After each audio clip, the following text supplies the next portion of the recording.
La novia nunca fue un apéndice del monstruo, fue su respuesta. En 1935, James Whale, director, poeta y burlón de la oscuridad, encendió de nuevo el relámpago sobre el cadáver de su criatura. La novia de Frankenstein no era solo una secuela, era una reinvención, una ópera trágica envuelta en ironía, donde el horror y la sátira bailaban juntos entre chispas y humo. Whale, inglés elegante y sarcástico, filmó una historia que se atrevía a reírse de su propio género mientras lo llevaba a su cima. En medio de laboratorios imposibles y ángeles eléctricos, había también una crítica feroz a la pretensión humana de jugar a ser Dios, y una compasión inmensa por los monstruos, los de verdad, y los que se ocultan tras batas blancas. Mucho antes de que el cine la imaginara, la novia ya existía en el dolor de las páginas. En Frankenstein, or The Modern Prometheus, de 1818, Mary Shelley hizo hablar a su criatura. No gruñía, no balbuceaba. Razonaba, leía Milton, soñaba con una vida tranquila lejos del mundo que lo odiaba. Crea para mí una mujer con la que pueda vivir en el intercambio de los afectos necesarios para mi ser, suplicaba al doctor. El monstruo no quería poder, sino compañía. En ese ruego había algo profundamente humano, el reconocimiento de que incluso la más imperfecta de las criaturas desea ser amada. Whale, que entendía la fragilidad detrás del espanto, convirtió esa súplica en una sinfonía gótica y grotesca. La novia de Frankenstein es, al mismo tiempo, trágica y mordaz. Entre sus relámpagos hay carcajadas. El personaje del Dr. Pretorius, arquetipo de científico excéntrico, roza la farsa. Las miniaturas humanas en frascos son un chiste cruel sobre la megalomanía del creador. Y los diálogos, plagados de doble sentido, exponen la vanidad de los hombres que creen poder fabricar vida. El tono satírico era audaz para su tiempo. Whale se burlaba de los valores victorianos, del puritanismo y del mismo estudio Universal, al tiempo que tejía una historia sobre soledad y rechazo. Su monstruo, interpretado de nuevo por Boris Karloff, habla, sufre, busca bondad, y cuando por fin obtiene su compañera, ella lo rechaza con un grito. En ese instante, el humor se disuelve y solo queda la tragedia. Ella me odia, como todos los demás. La frase se clava como una aguja en el alma del espectador. Lo que era sátira se convierte en plegaria. En el fondo, La novia de Frankenstein es una historia sobre la imposibilidad del amor en un mundo que teme a lo diferente. Su fuerza reside en esa mezcla imposible de risa y llanto, de horror y ternura, de monstruos que piden cariño y dioses que temen perder el control. Whale lo entendió mejor que nadie. La risa, cuando nace del dolor, puede ser más subversiva que el grito. But I can't leave them, I can't. Yes, go. You live. Go. You stay. We belong dead. Por eso su película sigue viva, porque se atrevió a mirar el espanto con una sonrisa triste, porque convirtió la tragedia en arte y porque, cada vez que alguien vuelve a invocar el nombre de la novia, la chispa vuelve a encenderse. El cine se convierte en el testigo silencioso de nuestro paso por el mundo, y la historia en la llave para comprender nuestro presente y moldear nuestro futuro. Pantalla y memoria.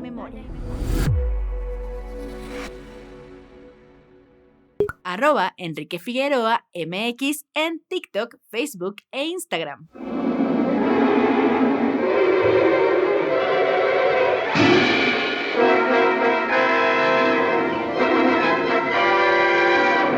Muy buenos días, tardes o noches, bienvenidos a un episodio más de este Pantalla y Memoria. Y sí, como ya escucharon, es nuestro episodio dedicado a las fiestas de octubre, de noviembre, ya saben, el Halloween, el Día de Muertos, que aunque algunos luego los ponen a competir, pues tienen ahí orígenes bastante comunes, pero bueno, ya de eso platicaremos en otro momento. Y como ya escucharon, vamos a hablar de la novia de Frankenstein, que está de celebraciones. Saludos a la gente que nos escucha en el futuro, en este 2025. La película cumple 90 años y pues nada, los cumplió en abril, pero bueno, nosotros los estamos celebrando precisamente en estas fechas propias para una película como ella. Y para esta misión me acompaña y me da muchísimo gusto de verdad que regrese a este podcast a la historiadora Berta Hernández. Ella es periodista entusiasta, es conductora del programa radiofónico Historias en Vivo, todos los sábados a las 9 de la mañana en Radio Ciudadana 1350M. Berta, qué gusto tenerte de vuelta en este podcast. Hola Enrique, ¿cómo te va? Y muy buenos días a todos los amigos que nos acompañan. Oye, pues qué gusto que estés por acá. Además, con un tema que te gusta, y no estoy hablando, bueno, entre ellos la novia de Frankenstein, pero te gusta en general Frankenstein. Es uno de tus temas favoritos. Ya has dedicado varios episodios a hablar en tu programa sobre Frankenstein. Y pues nada, cuéntame cuál es tu relación con el doctor y la criatura, porque pues sí, todavía en el imaginario, para algunos Frankenstein es el monstruo, ¿no? Pero cuéntanos, ¿cuál fue tu relación con Frankenstein? Bueno, mira, la criatura es una presencia muy oscura en mi infancia. Me daba mucho miedo. Me daba mucho miedo y no tenía yo claro de dónde venía ese miedo, porque las películas clásicas de Universal, pues yo las vi ya crecidita. Eh, Tengo una hipótesis de qué fue lo que ocurrió. Yo tengo un par de tíos que me llevan pocos años y tengo la sospecha, y nunca les he preguntado, de que iba yo con ellos a alguna matiné en alguno de los viejos y enormes cines de la Ciudad de México. Sospecho que pudo haber sido en un cine de la Ciudad de México que era famoso por sus matinés de películas de terror, el Cine Estadio. Es un cine que ya no existe, es un cine que se llamaba así porque estaba enfrente del Estadio Nacional, que ya tampoco existe. Así que esto es una historia un poco fantasmagórica de principio a fin. Y yo tengo la impresión de que en alguna ocasión debo haber ido a alguna matiné donde se exhibieron ah, las películas de Frankenstein, por lo menos La novia de Frankenstein y Frankenstein, Ujú. eh, porque yo tenía en la infancia como imágenes muy precisas de la película, pero no tenía yo tan claro de dónde venían. Así que mis primeros años eran verdaderamente de miedo, me daba mucho miedo. Y luego con los años, bueno, uno se acerca a la obra literaria, uno conoce el tratamiento cinematográfico y a partir de ahí uno empieza a conocer las muchas interpretaciones que escritores y cineastas hacen de la historia de Mary Shelley, ¿no? Esa es como mi primera relación. Pero tengo que decir que así como soy muy aficionada al cine, tengo una extrema debilidad por los documentales detrás de cámaras Mm, y especialmente los que remiten a otra época del cine, ¿no? Un ujú, cine donde las cosas no se hacen por computadora, ujú. donde las cosas no se resuelven de manera virtual o que tienen sobredosis de pantalla verde, de tal modo que quien tenga la fortuna, porque creo que ya casi no se consiguen, tener en formato DVD o incluso ni siquiera sé si existe en formato Blu-ray, las películas de los monstruos de la Universal, porque además se vuelve un concepto así de grande, los monstruos de la Universal, Ujú. eh, pues quizá aparte de la película, creo que pocos materiales de venta al público son tan disfrutables como los extras de estas películas, porque nos asomamos a eso, a un mundo donde el cine se hace de una manera muy distinta a la que existe hoy. Y esta es la manera en que yo me fui involucrando, me fui concentrando un poco más con estos queridos monstruos, ¿no?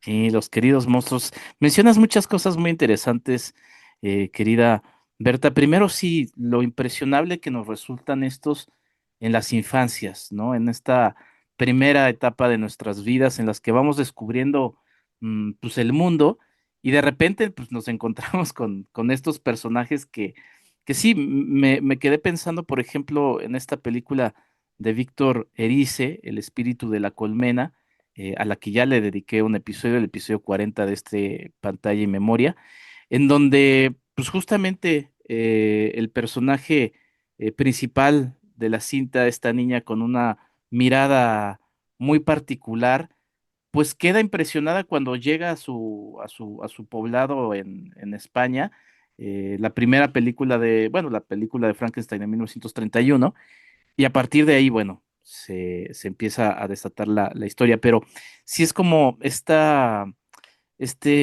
personaje y estos personajes tan curiosos y tan particulares que se quedan en nuestra mente. Por el otro lado, mencionas algo que sí, también he estado reflexionando recientemente. Qué tristeza que no tenemos ya materiales extras, porque pues estas películas, La novia de Frankenstein, así como las películas de la Universal, las pueden ver en la plataforma de HBO Max, que por ahí tenía algunos problemas de identidad porque a veces era HBO, luego era Max, ahora resulta otra vez que es HBO Max.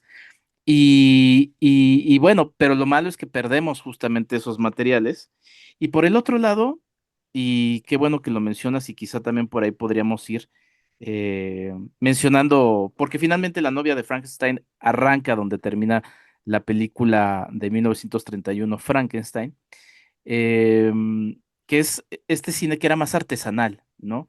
Y ahí pues habría que hablar, pues sí, obviamente de Jack Pierce, este maquillista, ¿no? Que termina pues involucrado en varias de las películas de la Universal, y pues también en Carol y Gross, quien le dota pues maquillaje la imagen de Frankenstein, que además pues es una de las imágenes que más ha perdurado y que surge precisamente del medio visual, no tanto de la novela de Shelley, ¿no? ¿Verdad? No, yo creo que todos tenemos más o menos una idea de Frankenstein a Ujú, partir de la película de 1931.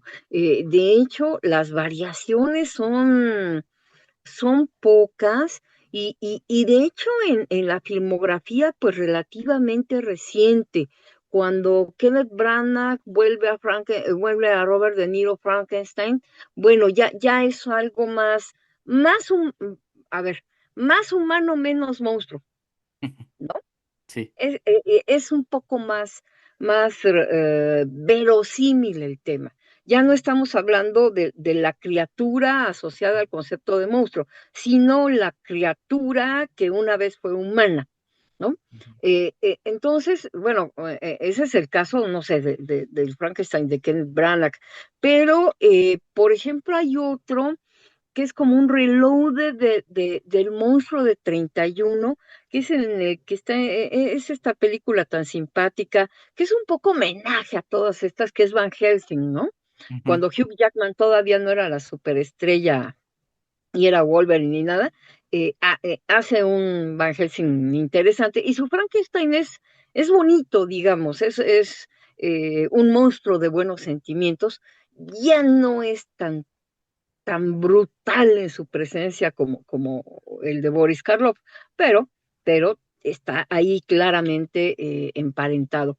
Y de repente brincamos a cosas bueno, hay un Frankenstein posterior a Van Helsing, que también pues es un es incluso más humano, como más cercano al que interpreta De Niro, ¿no? Nada más que no me acuerdo, ¿qué es? ¿Frankenstein 2000? Creo que así se llama, una cosa Ajá. así. Eh, que además es vertiginosa, es muy rápida, está planteada como película de acción. Eh, pero luego tienes esta otra cosa reciente con Daniel Radcliffe, que se llama Víctor Frankenstein, donde verdaderamente la criatura, ahora sí es una cosa rarísima, está a medio camino entre el autómata y el cadáver viviente, y ahí sí ya no hay ni similitud con el monstruo de 31, ni es humano, es algo enorme, grande, difícil de encajar en el argumento, porque se supone que es el hermano de Víctor Frankenstein muerto. Y finalmente es una presencia menor, porque ahí lo que importa, pues es el famoso Igor, eh, que además, hay que decirlo, Igor es una invención cinematográfica, no aparece en la novela de Mary Shelley. Pero vamos, aquí lo que ocurre es que es tan poderosa la primera hechura cinematográfica de Frankenstein que no solo es nada más que que sea un éxito de taquilla, que se vuelva una película la inmortal, sino que te pone a girar el cerebro, y eso es lo que ha hecho con un montón de cineastas y creadores en los años que han seguido, ¿no? Sí, no, totalmente. Como bien dices, la imagen de que además, pues bueno, en estas fechas, pues es uno de las figuras de las máscaras que más, pero él es, obviamente también, y es interesante porque es el poder de la imagen, pues ya compite con otros monstruos surgidos precisamente del cine. Entre las muchas versiones que mencionabas de Frankenstein, yo voy a mencionar una que es un cortometraje, este es de la época silente, que se llama Frankenstein, es de J. Shirley Dolly, es de 1910, y es un cortometraje bastante interesante en donde tenemos pues otro tipo de Frankenstein, más todos los demás que ya ha mencionado Berta, que como ya escucharon, pues es una fanática de Frankenstein. Y mencionabas la novela de Mary Shelley, que además, pues bueno, también entre quienes amamos el mundo de la ciencia ficción, entre los muchos orígenes de la ciencia ficción se marca el lanzamiento de Frankenstein de Mary Shelley como uno de los puntos cumbres de la ciencia ficción. Hay otros que, bueno, lo rastrean más bien al inicio del siglo XX, en fin. Pero bueno, esa es una de los pasos que luego algunos ligan al tema de la ciencia ficción. Eh, ¿Qué nos puedes decir de Mary Shelley? Que además en la novela, bueno, en la película de la novia de Frankenstein, pues aparece en el prólogo y que bueno, recientemente pues también tuvo homenajes por los 200 años de lanzamiento pues de esta tan impactante novela. Bueno, Mary Shelley es un personaje interesante. Para la primera mitad del siglo XIX es una mujer un poco insólita en términos de adentrarse en una temática narrativa que no todo mundo consideraría pues propia de una mujer o que interesara a una mujer.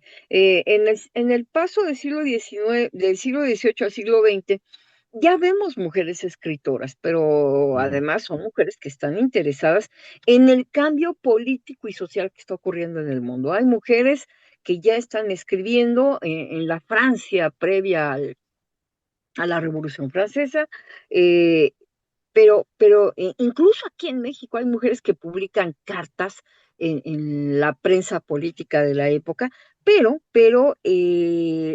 abordar una temática como tú bien dices, donde se está echando mano de algo que puede ser como un muy temprano antecedente de los ejercicios de ciencia ficción o habrá alguien que lo quiera ver como una narración fantástica.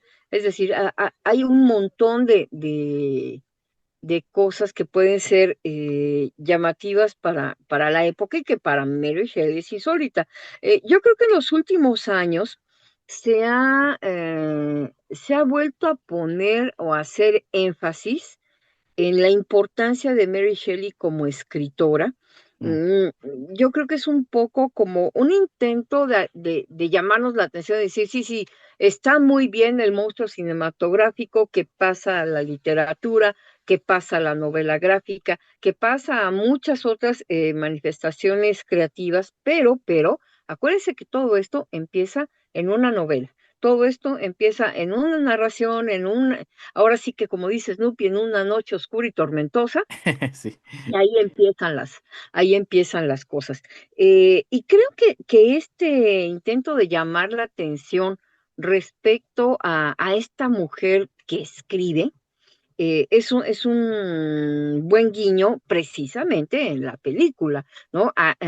No entramos directo a donde se quedó la anterior película, ¿no?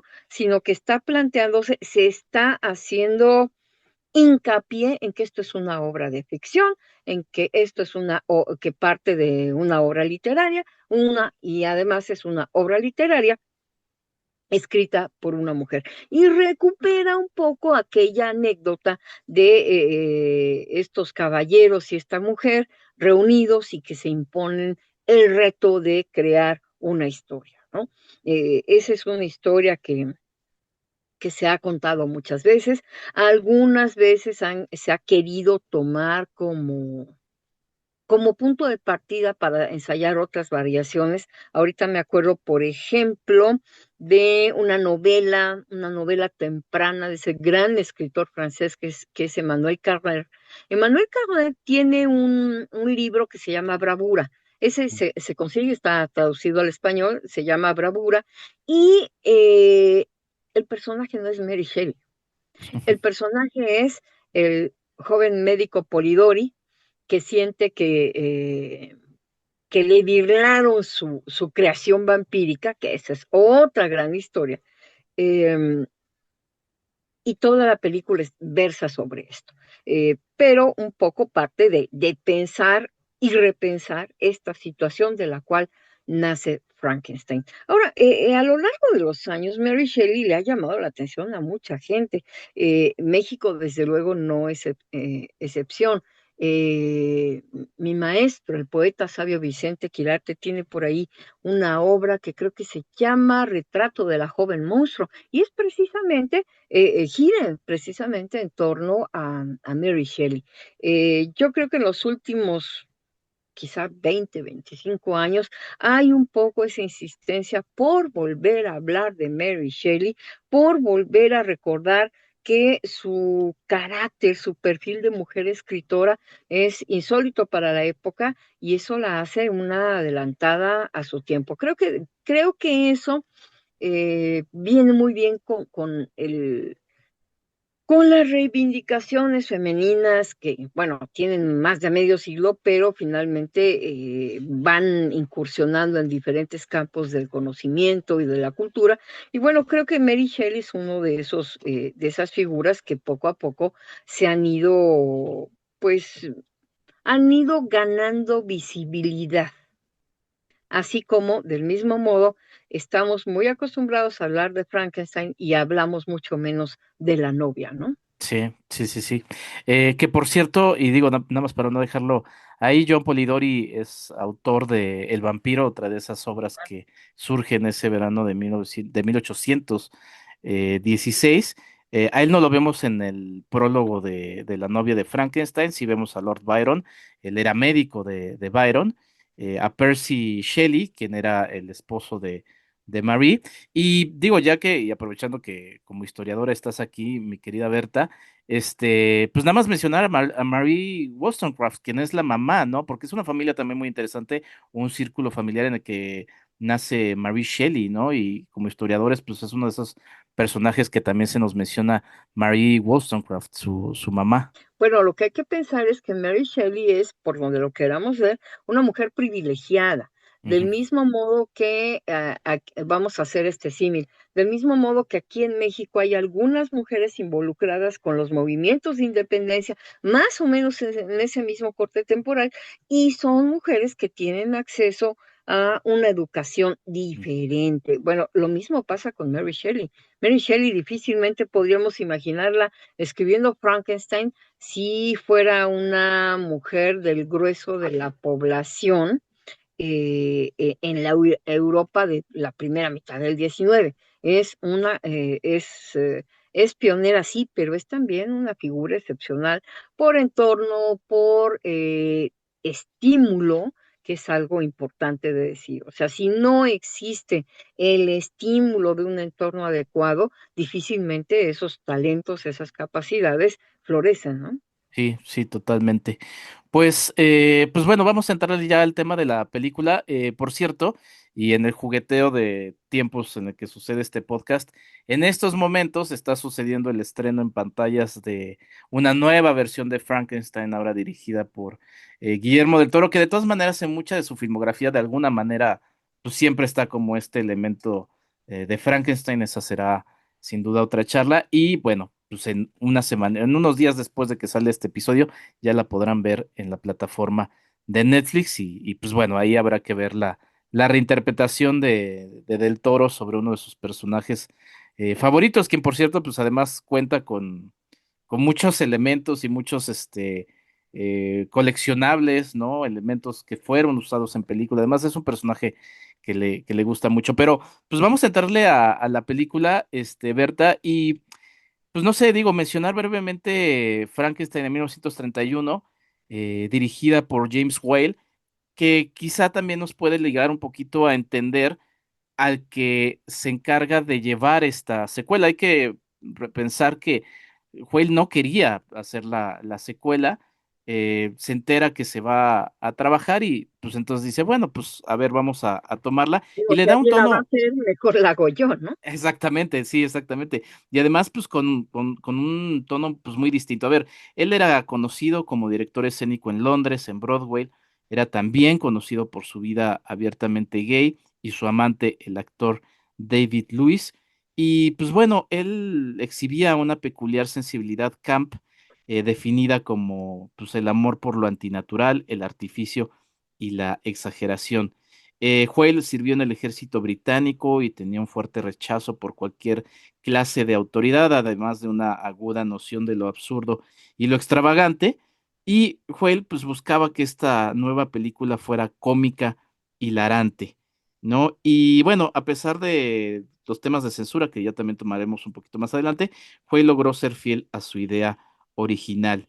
Pues una película muy distinta a la de 1931, La novia de Frankenstein, Berta. Bueno, lo que pasa es que además, claramente la película de 31 está planteada y así se promueve, e incluso en el prólogo de la película, como una película de horror. A mí me Mm. encanta esa parte, el inicio de Frankenstein, donde sale un hombre anciano, que quién sabe de dónde es, aparte la textura de la película lo ayuda, y dice, bueno, lo que vamos a contar es una historia de horror, así que pues tengan cuidado, piénsenla, de veras quieren ver esto. Y no, en la novela de Frankenstein las cosas ya son mucho más directas. Quizá se piensa que es necesario darle como 3 gramos de contexto al público. Mm. También es cierto que Whale efectivamente no tenía muchas ganas de esto, pero Universal no tiene dinero y Universal está pasando Ujú. por una crisis de dinero importante y pues lo que hay que hacer es echar mano de todo lo que tenemos, ¿no? Sí, totalmente. A ver, justamente como mencionas, la Universal Film Manufacturing Company fue fundada en 1912 por Carl Laemmle Sr. y rápidamente se ganó la reputación de ser la mayor productora de películas de terror, un género que inventó pues casi en solitario. Y como bien mencionas, pues al momento de la producción de de la novia de Frankenstein, pues la Universal se encontraba en grandes apuros económicos. Se había anunciado la secuela como El retorno de Frankenstein, pero entonces Whale, pues sí, como ya decía Berta, dice, pues a ver, pues hagámosla, o sea, si la van a hacer, pues la hago mejor yo. Y pues bueno, empieza también con esto que me parece muy interesante, los dos inicios que ya destacabas, el de Frankenstein del 31, que era esta presentación. Hay que pensar que estas películas y también, pues el contexto de la novia de Frankenstein sirve porque pues quizá la gente no las tenía tan en mente como ahora lo tenemos. Ahora tenemos la posibilidad de tener las películas, bueno, ahora menos por el streaming que ya habíamos mencionado, pero la cosa es que podemos revisarlas de alguna manera. Y en aquellos años pues no, eran como unas puestas en escena que aparecían y de repente pues ya a ver cuándo la volvía a encontrar uno pero sí, también era como una especie de, y bueno, eran en espacios cinematográficos grandes, con cortinas, ¿no? O sea, era todo un evento y de alguna manera pues también por ahí se podría entender el inicio de estas dos películas, pero el tono cambia muchísimo en La novia de Frankenstein, ¿verdad? Completamente. Aquí ya estamos haciendo n- este prólogo de personajes que sí existieron, sí, si quieres dramatizado, sí, pero ajustadito, acotado, Ujú. en fin, eh, es una presentación un poco menos, ¿cómo decirlo? Parecería que en la primera nos avientan a la alberca, ¿no? Y Sí, aquí por lo menos nos dicen que nos van a aventar a la alberca. sí. Un poco eso es lo que pasa con esas introducciones. Además, bueno, lo que nos están planteando es una narración de algo como pudo haber sucedido. Para 1935, pues todo el mundo ya sabe que la película de 31 proviene de la novela de Mary Shelley. Y, Mm. y vamos, lo que pasa es que cada tanto, yo diría que cada generación a veces necesita recordar algunos de sus referentes, ¿no? Hay veces que aparece una película y uno no sabe bien de dónde viene o quién la resucita o en qué momento las cosas cambian y se vuelven una obra fílmica. Estoy pensando, por ejemplo, en cosas como Orgullo y Prejuicio, Ujú. que es una novela muy leída de Jane Austen, eh, y que en el curso del siglo XXI tenemos una cosa que se llama Orgullo, Prejuicio y Zombies. Sí, pensé en esa. Entonces, si dices, híjole, yo te quiero decir que si a mí, y ese es hay muchos fans de Jane Austen, yo no me cuento entre ellos. Ajá. A mí como que no me gusta mucho la señorita Austen y te juro que no he podido con Orgullo, Prejuicio y Zombies. Ya lo intenté viendo la película, no pude. Existe la novela, no pude. Agarré la novela gráfica, se me cayó de las manos. A diferencia, por ejemplo, de Abraham Lincoln, Cazador de Vampiros, del mismo autor, ¿no? Entonces, vamos, lo que pasa es que cada tanto importa indagar, averiguar, a veces se rescatan obras literarias muy raras, ¿no? Hay por ahí una novela que se llama La Feria de las Vanidades.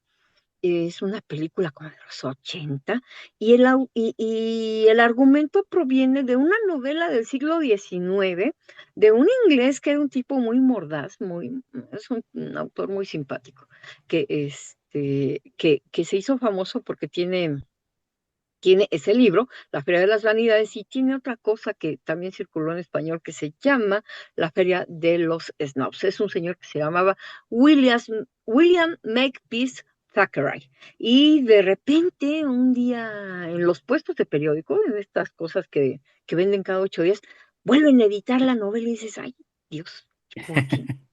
¿A quién se le ocurre que estas novelas prácticamente olvidadas sirven para hacer materia de consumo masivo? Bueno, un poco también pasa con ciertas historias, con ciertas novelas, y a veces se plantean reinterpretaciones, relecturas. ¿Qué es lo que pasa con Frankenstein? Que bueno, nos quedamos con la trama básica en la película de 31. Es Ujú. la criatura, porque a su creador le importa saber, así lo dice, ¿te acuerdas? En la película, ya sé que se siente ser Dios, Ujú. jugar con la vida y con la muerte, ser capaz de crear la vida. Pero acordémonos que en Frankenstein hay otras subtramas, entre ellas la necesidad de que la criatura tenga una compañía. Y entonces ahí vemos otras cosas que el recurso cinematográfico genera. Yo no sé si te acuerdas y seguro que te acuerdas y seguro que muchos amigos que nos están acompañando hoy se acuerdan. El promocional de la novia de Frankenstein dice, el monstruo habla, Sí. Ujú. porque en 1931 Boris Karloff nomás gruñe, Sí. no Y que dice era nada, feliz haciendo eso. De hecho, no quería que hablara, ¿no? Aunque habla en la novela. aunque habla, claro, pero a ver, es precisamente eso, hay una relectura de la novela y para plantearla cinematográficamente, Ujú. probablemente Will se da cuenta de que la criatura tiene que hablar, la criatura tiene que hablar para contar, para hacer específica esa pulsión, esa necesidad de contar con una compañera, de tener gente con la que hablar, que no se esté fijando si es monstruoso, si es brutal, si es grande, si es feo. No, no, no. Esta necesidad, además perfectamente acorde con su muy soterrada condición humana de tener compañía, de vivir en Ujú. compañía, de ser gregario, ¿no? Pero en ese sentido, la película de 31 está narrada más en la clave de la película de horror. Y lo que pasa en la de 35 es que quizá ha llegado el momento como de hacer al monstruo un poco más amigable a los ojos de la audiencia cinematográfica, ¿no? Y entonces vemos efectivamente a una criatura que habla, pero una criatura que alberga algún tipo de sentimientos. que está a medio camino entre su remoto pasado humano que está en algún punto de su cabeza o de su corazón. Ahí hasta puedes ponerte a discutir si el monstruo de 35 ya tiene alma o no la tiene. Mm, eh, y en 31, ¿no? ujú. En 31 es un poco la fuerza de la naturaleza sin control, ¿no? @EnriqueFAMX en X. ¿Quieres ayudarnos a hacer más contenido? Tu apoyo es fundamental. Entra a www.patreon.com Enrique Figueroa MX y elige entre las muchas recompensas que tenemos para ti, desde un agradecimiento en este podcast hasta descuentos en nuestros cursos, talleres y tours. Únete, sé parte de nuestra comunidad. Escríbenos en WhatsApp al 5255 1703 4379. Under the door! Henry! Get back! Get back! I want to let you come! But I can't leave them. I can't. Yes. Go. You live. Go. You stay. We belong dead. Ah. Ah.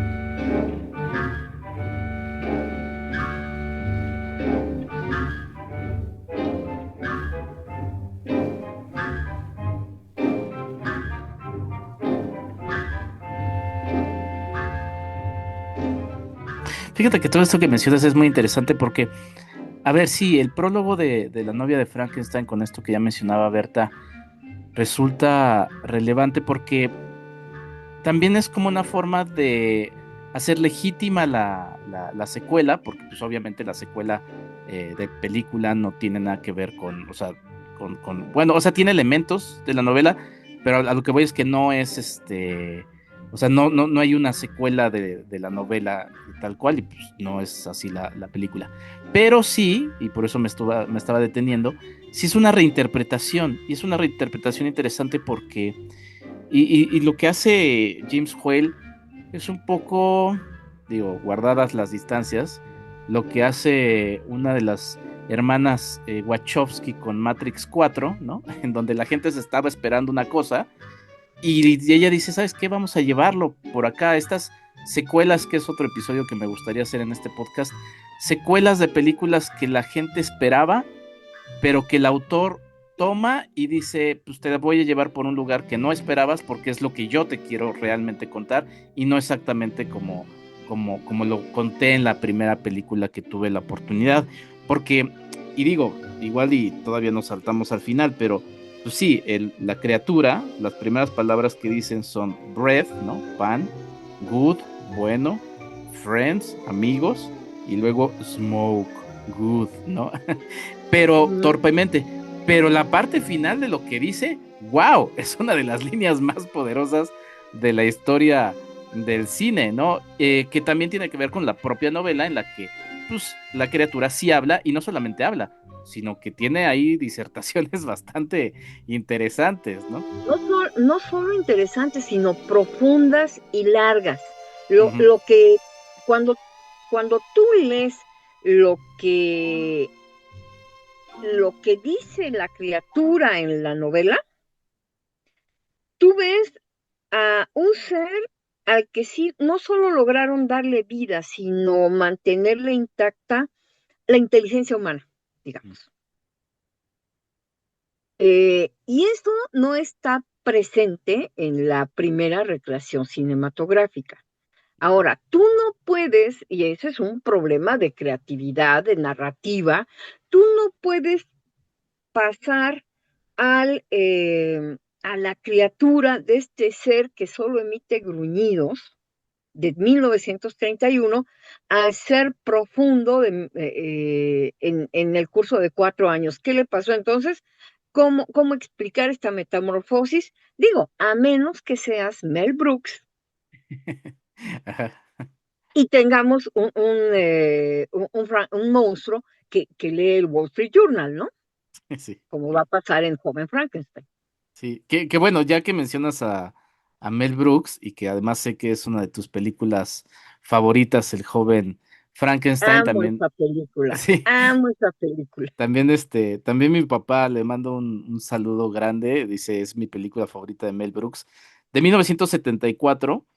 Em, a ver, es prácticamente, es que es interesante porque pues sí, o sea, uno ve la novia de Frankenstein al tener también al joven Frankenstein tan presente y dice, bueno, pues es que son, son muy similares, ¿no? O sea, no puede uno quitarse eso, pero hay elementos en la novia de Frankenstein que, por ejemplo, el personaje de Minnie, ¿no? Esta mujer, eh, pues sí, que bien podría estar o sea, Mel Brooks sí hace la adaptación de Minnie, pero realmente no tiene mucho que exagerar, porque ya el personaje original, pues era muy exagerado, ¿no? O sea, pero Sí. ese es el espíritu de la película de James Whale. O sea, ya la película de James Whale tiene muchos elementos en donde él se está divirtiendo y sí es profundo en la parte final con esto que decíamos, pero bueno, sí nos hace tener muy presente también el joven Frankenstein, que por obvias razones Mel Brooks dice, ah, pues voy a hacer una versión que por sí misma es muy divertida, ¿no? Bueno, es que tú ves Joven Frankenstein y de hecho muchas de las escenas que tienen lugar en Joven Frankenstein están tomadas más que de 31, están tomadas de 35. Ujú. ¿Por qué? Porque Whale además lo que está haciendo es poner a la criatura a socializar Sí, y se plantea problemas que realmente no vemos tan a fondo en la primera película. Por ejemplo, ¿qué piensa el pueblo de la criatura aparte de tenerle miedo? Aquí ya cambian las cosas, hay una discusión, que si se le va a encadenar, que si no se le va a encadenar, que hay que ir a buscar, que hay que, en fin, como que ya hay como otra posición aparte de horrorizarse ante la presencia de este ser extraño que nadie sabe bien qué clase de locura atacó al doctor Frankenstein para hacerlo, ¿no? No, en ese sentido, la película de 35 tiene muchas otras cosas, es en ese sentido más rica en textura, más rica en matices, porque además, pues hay que decirlo, si bien la película se trata del gran problema de que la criatura anhela tener una compañera, la aparición de la novia es brevísima, sí, impactante y sensacional, pero brevísima, ¿no? sí, sí, no la vemos sino, digo, perdón por el spoiler, ya son 90 años, no la vemos sino hasta el final. Pero antes de entrar justamente a la novia, el otro personaje que también mete James Whale de este universo que pues también pues tiene que ver con hasta el propio, la propia caracterización de Gene Wilder como el joven Frankenstein en la de Brooks, es el doctor Pretorius en la novia Ujú. de Frankenstein, ¿no? Este personaje que pues se nos presenta más exagerado, o sea, vuelve Henry Frankenstein, a quien por cierto le cambian el nombre y se vuelve mi tocayo en las películas de Joel, y se nos presenta un doctor Pretorius que podría ser de una caricatura, ¿no? Es un hombre que bebe con calaveras, con cráneos, ¿no? Es como se nos presenta también como un demonio que crea además seres diminutos, ¿no? Una reina, un rey, un demonio que se parece a él, ¿no? Y que sí contrasta, pues de manera notoria con Henry Frankenstein, ¿no? Que inclusive, digo, aunque se asocian, bueno, se asocian un poco a la fuerza, porque Pretorius toma a la mujer de Frankenstein, pero sí es otro personaje que también pues, pareciera como de caricatura en este estilo camp que le mete Joel a la novia de Frankenstein. No, y además, Pretorius es un personaje bien interesante, no solo por lo que hace en la película, sino por su resonancia. ¿Por Mm, qué? Porque tendemos a creer que el estereotipo del científico loco nace con Frankenstein. Ujú. Pero si nosotros vemos la continuidad entre Frankenstein y la novia de Frankenstein, el arquetipo del científico loco es Pretorius, Claro. no Frankenstein. Sí, al principio vemos esta escena donde está un poco pirado, diciendo, ya sé que se siente ser Dios, está vivo, está vivo. Como que esa es una de las cosas que nos gustan mucho de esa película. Pero cuando tú ves el desarrollo de la novia de Frankenstein, pues desde luego Pretorius es un tipo que sí está más desequilibrado que el propio Víctor Frankenstein, ¿no? Eh, y además, bueno, le da por hacer cositas curiosas como sus homúnculos y los tiene en sus frasquitos y ahí es donde se acaba de ver que una cosa es este hombre obsesionado por crear vida y este otro tipo que inventa cosas raras y que inventa cosas muy torcidas, pero que está fascinado por lo que ha logrado hacer Frankenstein y quiere agarrar camino por ahí. ¿Por qué? Pues porque él nomás ha hecho cositas, él quiere algo this big, ¿no? Y Sí. entonces, bueno, ahí ya a medida que se va desarrollando la película, pues sí ves que verdaderamente el científico loco es Pretorius. Y ese científico loco va a aparecer en los años que sigan en cualquier cantidad de producciones cinematográficas, animaciones, vamos, hasta Box Bunny tiene sus científicos locos, ¿no? Sí. Sí, sí, sí, que por cierto es muy interesante. Bueno, hay momentos que me gustan de Pretorius. Por ejemplo, creo que si no me equivoco, le ofrece a Frankenstein al inicio cuando lo va a visitar una bebida o cuando lo recibe, y dice, este es uno de mis únicos vicios, ¿no? O debilidades. Y luego Ujú. a la criatura le ofrece un cigarro y le dice exactamente lo mismo. Entonces dices, no, pues este hombre tiene como 4000 debilidades que seguramente dice la misma frase a todos a quienes les Y en ofrece, la circunstancia que le acomoda, claro. exacto, y en la circunstancia que le acomoda. Y, y bueno, pues pasemos antes de ir con el final que me gusta mucho, Berta, pues sí, con la presencia de la novia de Frankenstein, ¿no? Es lo que se nos vende, es lo que desde el prólogo también empieza Mary Shelley a platicar, bueno, yo me imagino esto, ya sabemos que también es lo que le pide tanto en la novela como, bueno, en la novela y lo que se pide en esta película. Pero además partamos de que Elsa Lanchester es la intérprete de Mary Shelley y la intérprete de la novia Frankenstein, ¿no? Eso es interesante. Claro, bueno, es un poco yo no sé qué tan factible sea pensar que tiene que ver con razones presupuestales, pero es un guiño que funciona, es un Ujú. guiño que funciona porque finalmente es la única protagonista femenina dramática. Las otras figuras femeninas que aparecen o son o están en clave de humor o son presencias apenas que sirven para detonar una conducta de la criatura, ¿no? Como la niña. Eh, y en cambio, al darle a Elsa Lanchester asignarle el papel de Mary Shelley, bueno, estás viendo a una mujer que opina, que piensa, que razona y tal, y de repente la conviertes en lo que yo digo cuando he hecho la imagen de doña Elsa vestida como la novia, lo que es el monstruo más hermoso de todos los tiempos. Y que también se convirtió en una de las imágenes, así como el Frankenstein interpretado por Boris Karloff. La novia de Frankenstein también se termina convirtiendo en uno de los personajes. A ver, otra vez futureando en este episodio que estamos grabando en otro momento en el tiempo al que se está publicando, también Hay muchos está años, ¿no? en cartelera Yo soy Frankelda, esta nueva película de stop motion dirigida y escrita por Arturo y Roy Ambrís, que pueden ver entre otros sitios en Cineteca Nacional, pero ya la apariencia de Franquela remite mucho pues a este mechón blanco, a este cabello que además pues estaba en alambres de la novia de Frankenstein, Y sí, un personaje bello, ¿no? Que termina quedándose en distintas, personajes femeninos, no solamente relacionados a Frankenstein, sino relacionados con este universo. Es muy poderosa su presencia, Berta. Pasa una cosa muy interesante con la novia. Ocurre que a partir de 1931 vimos muchas versiones de Frankenstein, a veces muy siguiendo la tónica de la historia que conocemos, que realmente más que la novela es el argumento de 1931. Pero la novia es muy poco visible. A la novia no la vemos con frecuencia.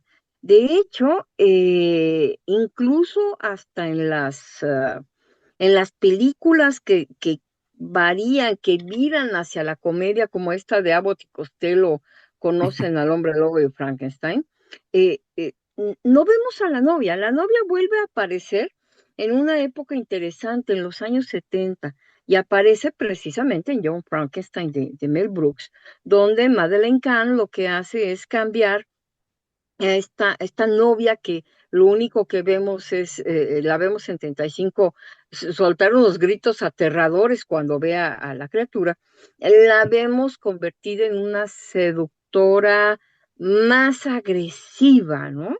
Y finalmente, bueno, la pirueta argumentativa de Mel Brooks deja a todo el mundo contento. La criatura, sea la que sea, tiene su compañera y parecería que todo se queda tranquilo y en paz, ¿no? Pero de veras, o sea, en esos años no hay gran visibilidad de la figura de la novia creada como se creó en 35. Es más, eh, pensando en los productos de consumo masivo de los 70, hubo una serie animada muy, pues con mucho público en Estados Unidos, luego se trajo a México, que era una cosa curiosa, resultado de mezclar la serie animada de Archie y sus amigos con los monstruos de Universal. Y el pretexto era una joven bruja llamada Sabrina, esa es la primera Sabrina, ¿no? Ujú. Eh, y ahí están todos los de siempre, los monstruos de Universal, el hombre lobo, Drácula, Frankenstein, hay momias y tal, pero no está la novia. La novia va a reaparecer en las pantallas a nivel masivo hasta que Mel Brooks la traiga de vuelta, ¿no? Y en Sí. el siglo XXI como que hemos volteado un poco más a mirarla, ¿no? Sí, sí, sí, totalmente. Rapidísimo también para mencionar más elementos de la apariencia de la novia, pues tiene como esta apariencia, pues sí, que fue una inspiración de Nefertiti. También hay un cruce ahí entre que es una zombie, hasta una futura punk, se le podría ver así. Sus famosos mechones blancos que quedan en la imaginaria de este y muchos otros personajes de estos universos. Y pues sí, la ingeniería de su peinado, ¿no? En una estructura que ya mencionaba, una rejilla metálica y bueno, entre otras curiosidades, Elsa Lanchester y Charles Lofton pues se inspiraron en los graznidos de los cisnes que ellos veían en Ryan's Park para los gritos de esta novia aterrada. Berta, pues vamos ahora sí con la parte que me parece, porque la película va increciendo, ¿no? De empezar como con este. Bueno, antes quiero mencionar uno de mis personajes favoritos que es la turba, ¿no? A mí me gusta mucho Bob Esponja, ya he tenido episodios dedicados en este podcast a Bob Esponja. Pero uno de mis personajes favoritos en Bob Esponja es la turba, ¿no? Enardecida, que en cualquier momento está levantando las antorchas. Bueno, esta turba, precisamente en La novia de Frankenstein, también tiene ese papel y es donde nace y donde pues también, pues bueno, la ligamos mucho con pues, las turbas en estos tiempos tan complejos en los que vivimos, ¿no? Pero bueno, de eso nos lleva también un poquito a estas frases que lanza la criatura y una de ellas es, me gustan los muertos, odio los vivos. Y hacia allá va la parte final, en donde pues de pasar a decir pan, cigarro, bueno y amigos, que por ejemplo también se refiere a ella como amiga, y le duele su rechazo, eh, pues ya está lanzando palabras que son buenos diálogos, buenas líneas de la historia del cine, ¿verdad? Pero es una cosa muy interesante porque parecería que en ese momento de crisis, cuando la Mm, novia lo ve y se impacta y grita, en ese momento se detona algo más profundo en el alma del mm, monstruo. Porque ujú. lo que hemos visto hasta ese momento en la película es esta criatura que interactúa con un hombre ciego, que se maneja con un vocabulario limitado pero interesante, ¿no? Ujú. Y de repente, paz, hay algo que le aflora. ¿Qué es eso? Algo se le detona en el momento en que la novia no resulta lo que esperaban. Eso es una cosa interesante, porque entonces, pues parece que finalmente Wade se ha apiadado de la criatura y le da un poquito más de humanidad, ¿no? Cuando uno ve escenas, por ejemplo, cuando cuando acecha en su habitación a la novia de Frankenstein en la película de 31, bueno, lo que vemos es un personaje enorme, poderoso, que se acerca, que entra, que la persigue, que la acorrala. Y aquí lo que vemos es ya un personaje hablando, pero hablando de cosas que está sintiendo. Sí, Y ese es un salto cualitativo muy fuerte, además pensando en una audiencia que está creyendo que va a ir a ver una película de terror que gira en torno al monstruo, ¿no? Y no, resulta que quizá el monstruo esté en otro lado, ¿no? sí, sí, exactamente. Rápido para mencionar esto que mencionas, que creo que es muy interesante, terror contra horror. Anne Radcliffe postuló una distinción clásica, ¿no? El terror engrandece el alma, mientras que el horror la limita y la paraliza. Y para Boris Karloff, pues él prefería el término terror, ¿no? Y nos encontramos en este universo en donde, pues sí, es que, a ver, analizando ya para ir por esta parte y esta frase final que lanza la criatura en la película, y pensando en lo que mencionas, Pretorius se presenta como alguien que simplemente quiere pues, seguir jugando y quiere aprovechar el conocimiento de Henry Frankenstein y crea, a diferencia del origen de la criatura, a la novia con otro motivo.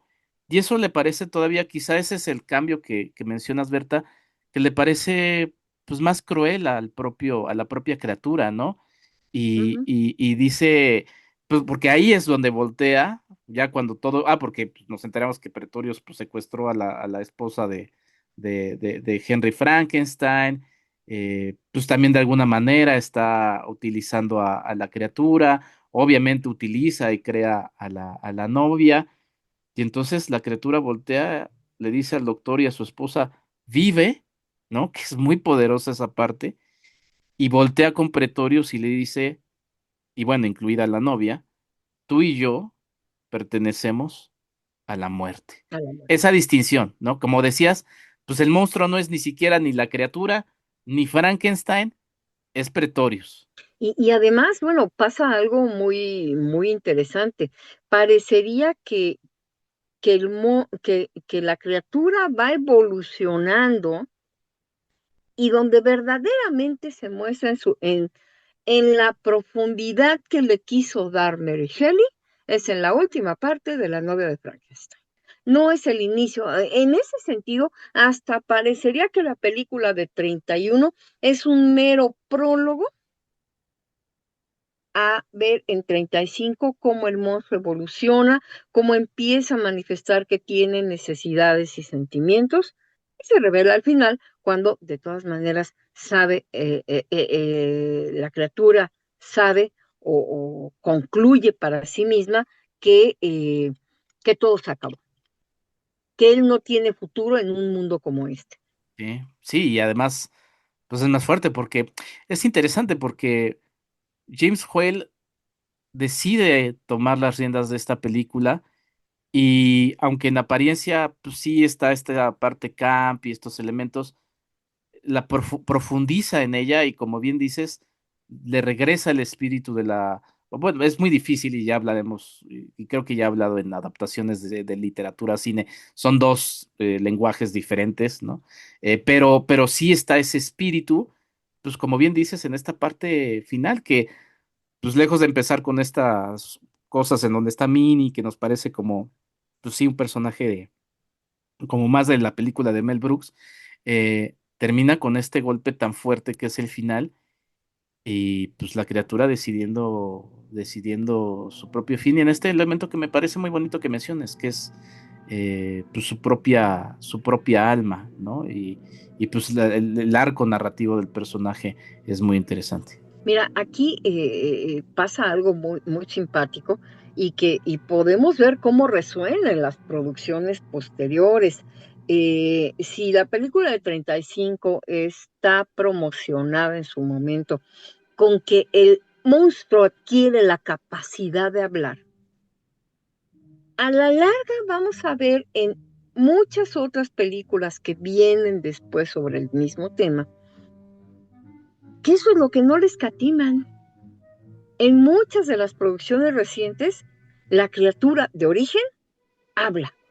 En Ujú. esta última, la de Víctor Frankenstein con Daniel Radcliffe, la criatura no habla, pero es que la criatura ha regresado a un estado tan elemental y tan primigenio Ujú. que ni siquiera tiene esa capacidad de hablar, ¿no?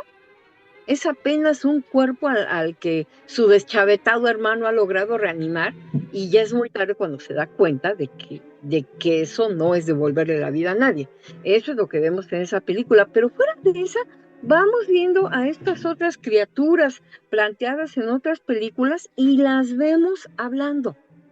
Es decir, el alma que al final James Whale le da a la criatura en 1935, ya nadie se la quita, ya nadie le vuelve a quitar la capacidad de decir, yo quiero esto, yo necesito esto, yo, yo soy, yo existo y quiero algo. Sí, que hace muy bonita precisamente esta secuela, La novia de Frankenstein, que para algunos es, pues sí, una de las mejores películas, para algunos inclusive es mejor que la primera, yo digo que son distintas y al final, bueno, las bases que termina sentando esta, pues sí, terminan influyendo, como ya bien dijo Berta, en muchos elementos. Y pues nada, digo, quiero cerrar rapidísimo yo mencionando algunas cosas del tema de la censura. Sí fue una película que estuvo sujeta a la administración del código de producción que en ese momento estaba dirigido por Joseph Breen, este código moral que pues tenía que eliminar en esta película pues las alusiones de Frankenstein con Dios o la creación del monstruo o de la criatura con la creación divina y pues la película sí fue sometida inclusive a ser recortada, por ejemplo, en Suecia, suprimió escenas que pues inclusive la vuelven todavía una película más breve, es una película de 1 hora 16 minutos, muy, Sí, es muy correcto. breve, cortita, pero con una riqueza de temas, es otra de esas películas que me gustan porque son breves, contundentes, a lo que van, memorables. Y pues, Berta, no sé con qué quieras despedirte. La verdad es que pues ha sido y es un deleite siempre platicar contigo y en este caso conociéndote como fanática del cine y además del universo de Frankenstein, como ya lo has dejado claro en este episodio, pues con qué más quieres mencionar. Bueno, la música también que es una de las primeras bandas sonoras, ¿no? Amplias, sinfónicas, ¿no? Que también escucharán en este episodio. ¿Qué más quieres sumar, querida Berta? Bueno, yo creo que lo que hay que hacer para empezar es recomendarla, véanla de nuevo, véanla con otros ojos, vayan un poquito más y si tienen la oportunidad de ver la de 31 y luego ver la de 35, yo creo que es un ejercicio atractivo, interesante, ver cómo la narración se transforma. ¿Por qué? Porque además Elsa Lanchester después va a seguir haciendo cine, desde luego, es muy joven cuando filma Frankenstein, la novia de Frankenstein, pero también hay que pensar que para muchos otros, sobre todo en América Latina, pues a esa Lanchester la volvemos a ver como una nana en Mary Poppins. Ujú. Claro que uno dice, ¿de veras esa es la novia? Qué emoción, ¿no? Pero no, yo diría que hay que verla, hay que volver a verla. A ver, Enrique, a lo mejor tú te acuerdas, pero yo por ahí como a mediados de septiembre, yo vi un tráiler, lo vi en redes, no he averiguado mucho sobre el tema, de algo que se llama Novia y que parecería algo como un remake o un replanteamiento de la novia de Frankenstein. No creo que tanto de la película, sino como centrarse un poco más en la figura. Yo no sé si ha sonado por ahí, si algunos de los amigos que nos oyen saben, ya la vieron o saben cuándo se va a poder ver. En fin, creo que estamos en un momento donde la mirada se regresa la mirada pública se regresa a algunos elementos del pasado a lo mejor no suficientemente vistos, ¿no? Y como yo decía hace rato, yo creo que a la novia de Frankenstein se le ha vuelto a mirar en un pasado relativamente reciente.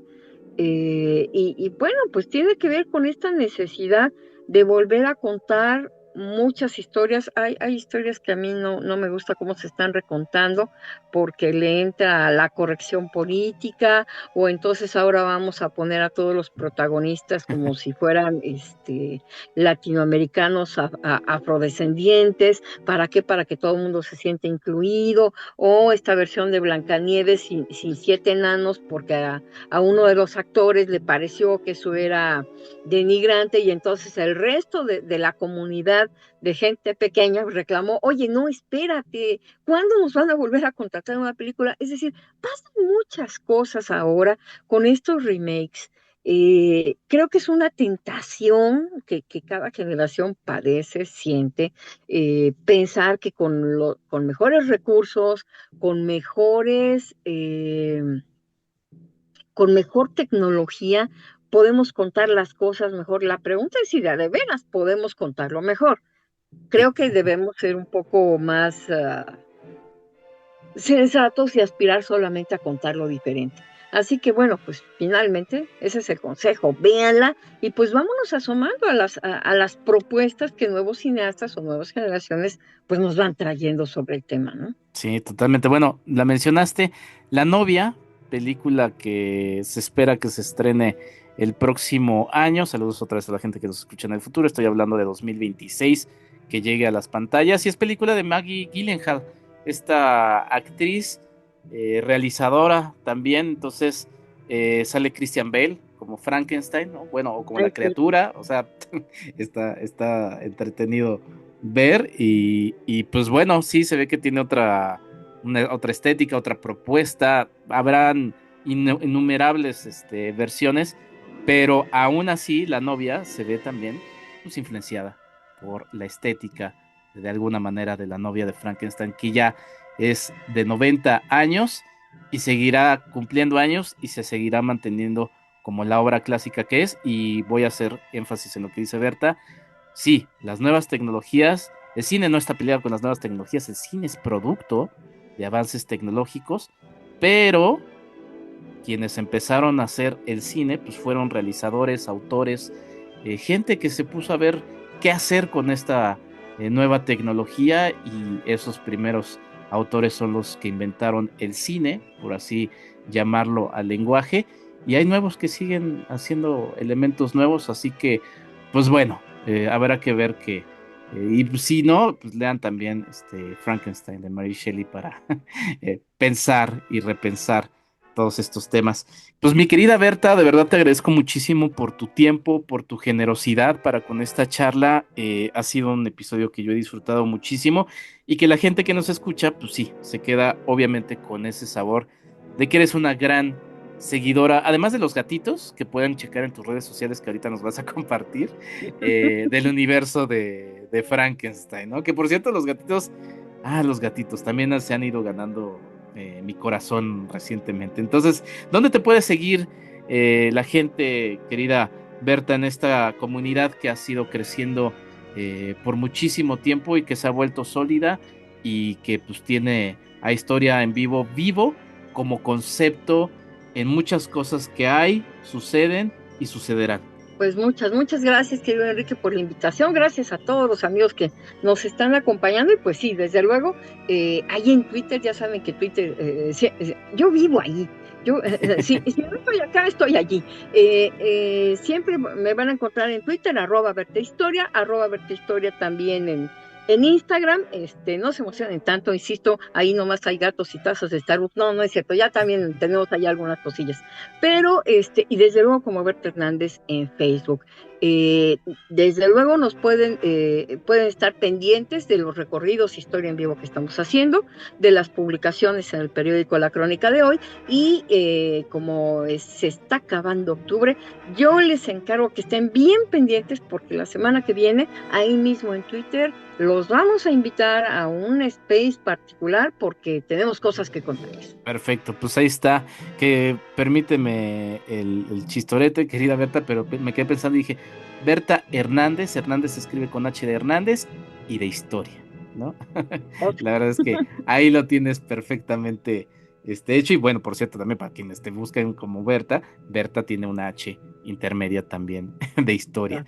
Pues muchas gracias, querida Berta, de verdad ha sido un placer y nos seguiremos viendo y escuchando, y pues nada, ya sabes que cualquier cosa aquí tienes tu pantalla y memoria a tu disposición. Gracias, querido amigo. Un abrazo y un abrazo para todos. Yo soy Enrique Figueroa Anaya, esto es Pantalla y Memoria, nos escuchamos en un próximo episodio. Hasta la próxima.